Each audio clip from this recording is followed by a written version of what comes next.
The archive keeper's crystalline form shimmered with what the translation matrix identified as reverence. Bonnie watched the alien gesture toward the massive structure before them, its corrugated metal walls stretching 30 meters high, crowned with a pitched roof that had seen better centuries. "Behold," the archive keeper intoned, its voice resonating through the translation device. "The sacred edifice of the Predecessors. We have studied this monument for 17 generations. The metallurgy alone defies our understanding. A compound we cannot replicate, resistant to our most advanced cutting tools." Harrison snorted beside her, and Bonnie elbowed him sharply in the ribs. They were supposed to be making a good impression on behalf of the Terran Diplomatic Corps, not laughing at the galaxy's most respected archaeological institution. The archive keeper continued, oblivious to Harrison's poorly concealed amusement. "Notice the ingenious ventilation apertures along the upper sections. The precise angles suggest a mathematical sophistication we are only beginning to comprehend. And here," it gestured to a gaping hole in the wall, "evidence of a catastrophic event, perhaps a great war that destroyed the predecessors themselves." Bonnie bit her lip. The catastrophic event looked suspiciously like someone had backed a tractor through it and never bothered to patch it up. "The symbols," the archive keeper said, floating toward a section of wall where faded letters were barely visible beneath layers of rust and lichen. "We believe this to be their written language, fragments of words that hint at purposes beyond our comprehension." Harrison stepped forward, squinting at the weathered paint. "That says John Deere," he said flatly. The archive keeper's form pulsed with confusion. John Deere? A proper designation? Perhaps the name of their greatest leader? "It's a tractor company," Bonnie said, finally giving up on diplomatic restraint. She walked up to the structure and rapped her knuckles against the corrugated metal. The hollow thunk echoed across the archaeological site. "This isn't a sacred edifice, it's a barn. Well, technically a machine shed." 7 of the archive keeper's sensory stalks swiveled toward her in synchronization. "Impossible. The construction predates the formation of the Galactic Assembly by at least 3,000 standard cycles. The predecessors were a mighty civilization whose works were humans," Harrison interrupted, pulling out his datapad. "Here, look. I can pull up agricultural records from Earth dating back to when we still used internal combustion engines. This is a standard pole barn, probably built sometime in the 20th century. Old Earth calendar. Farmers used them to store equipment." "Farmers," the archive keeper repeated, its translation device struggling with the concept. "You claim the predecessors were agricultural laborers?"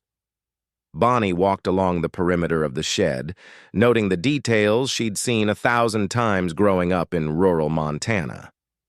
"That's galvanized steel, iron coated with zinc to prevent rust. Well, to slow down rust. Clearly didn't work perfectly." She pointed to the massive sliding door hanging askew on its track. "That's a standard barn door, and those ventilation apertures are just gaps in the construction.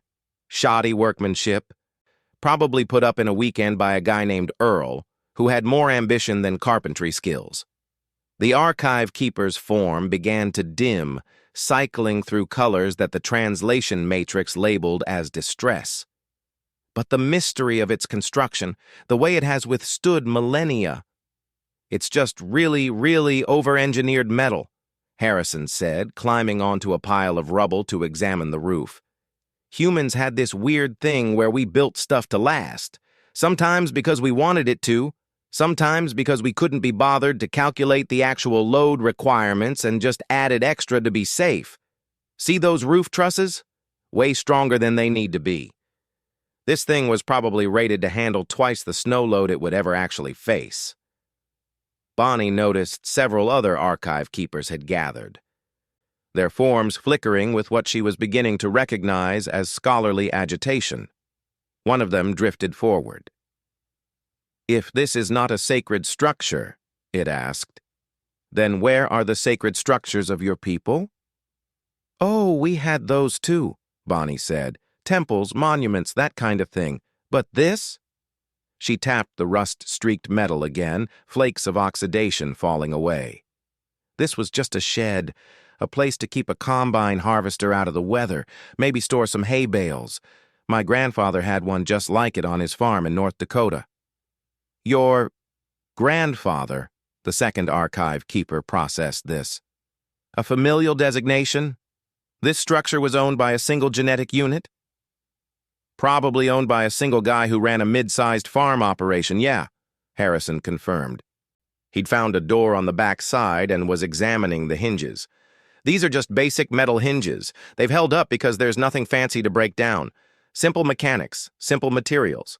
Built by relatively simple, humans who just needed a place to park their stuff. The original archive keeper had settled on the ground, its crystalline structure somehow conveying dejection.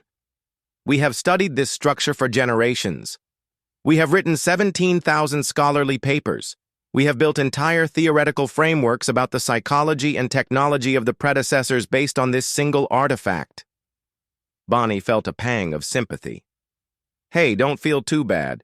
You weren't entirely wrong. This was built by predecessors. Just, our predecessors. Human farmers from about 3,000 years ago.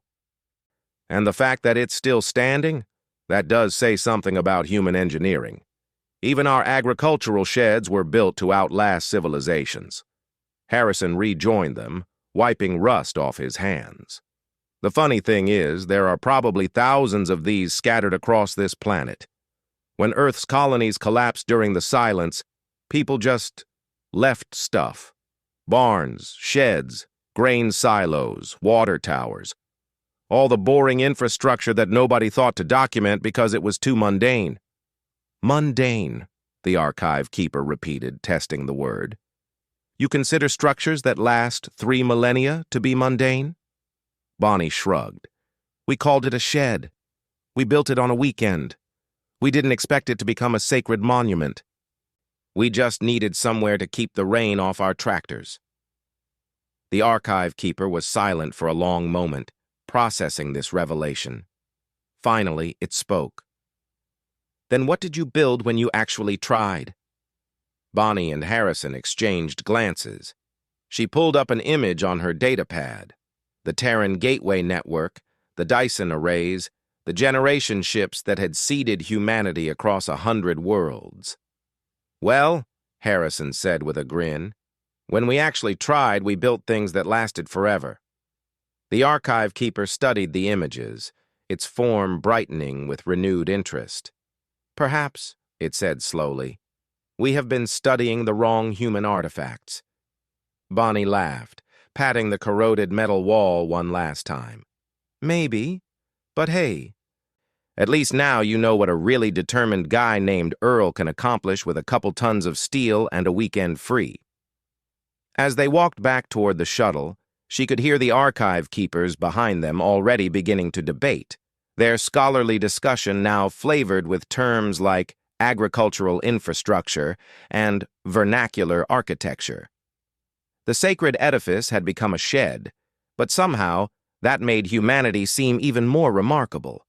After all, if their sheds could last 3,000 years, what couldn't they build?